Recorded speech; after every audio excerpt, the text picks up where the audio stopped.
61 yards. I put a scope on the Invader because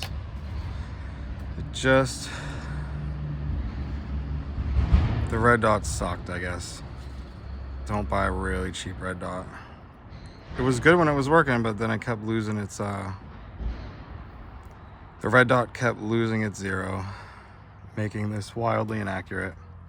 So let's try to give it some justice with a 7 power scope at 61 yards. Do it some justice.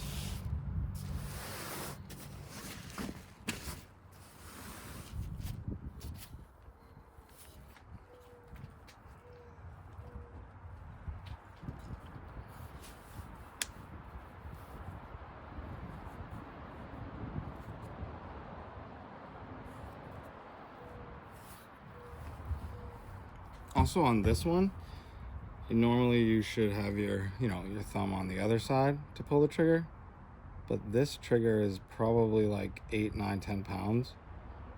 Seriously, so you kind of need a full squeeze or you're gonna pull too much. At least in my opinion. It's hard to get this thing super accurate no matter what, but you got fast follow-up shots because it's semi-auto. So I'm gonna hold at the top, there's an opening at the top above the bullseye. I'm gonna aim for that for right now. I set it in at 20 feet. And I also put it on top of the, whatever that's, the M16 hold rail. So I kind of like it like that because I can still hold it. You can still see,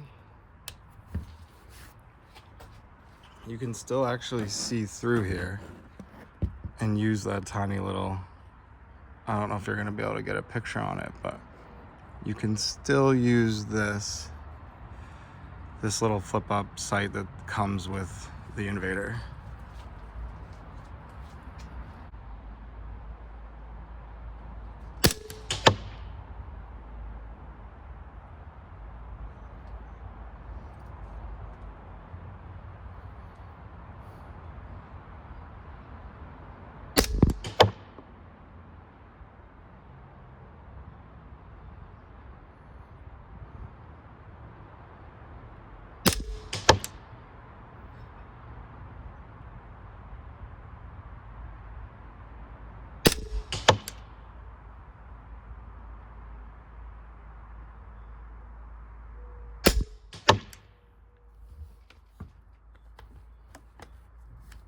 Okay, so I had it sighted in dead nuts and it's nothing on here, but you can see they all hit about right there.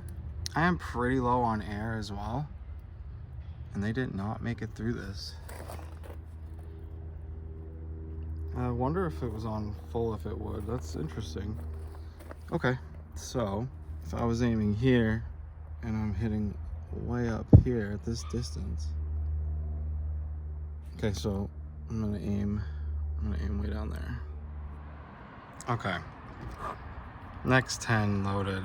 I don't know if we're gonna do this whole mag since I'm only at 135 bar, but like I said, I just wanna try to give this thing its dues because I like it.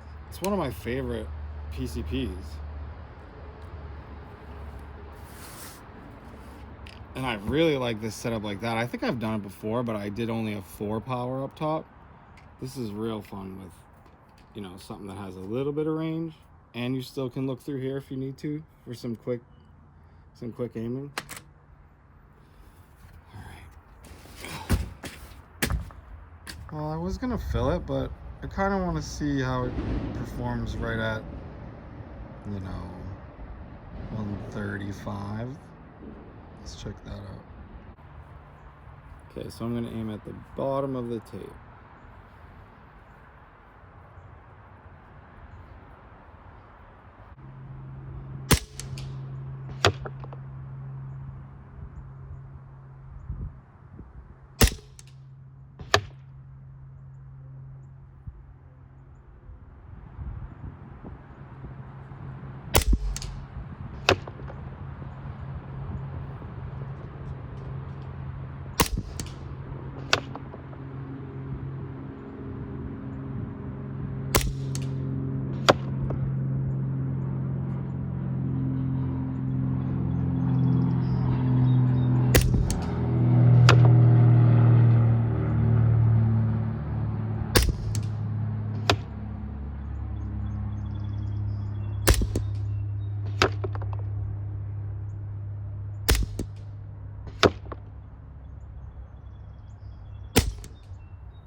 of 10.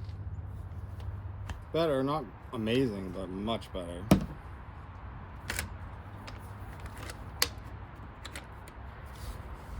Put that back to 2. This thing goes from 2 to 7. It was pretty. It is another cheap scope, you know, but I like it.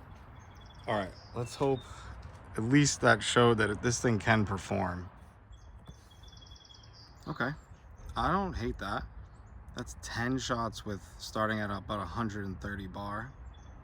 You can see some of them were stacking in there. Could have been me, could have been the $40 scope. It is a semi-auto. You know, if you were gonna hunt squirrels or something with this, you would get probably 40 yards, just so you don't miss. But this is also a new pellet for me, the JTS. Maybe this gun doesn't love it as much as some of the other pellets. Certainly I've gotten a lot better than that. The first group that was high for some reason, I'm also shooting uphill. I mean, that one wasn't bad. That was 5 or 6. There's at least 4. And then there's some up there too, if you can see those. 5, 6.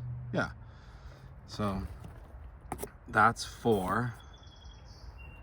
Which, that's not terrible for 4. And then 5, 6 is right here. 5, 6. Awesome. Thanks for watching, guys. Have a great weekend. And they actually, look at those shots. Those shots ended us at just around 100 bar. Really nice that you get to look straight down the barrel when you're checking that out. And I just recently cleaned this and actually all my air guns, because I'm not one of the people who cleans my air guns very often, which could have a little bit to do with the accuracy, but hey, I just want to show that these don't take a ton of maintenance. They might even take less maintenance than firearms.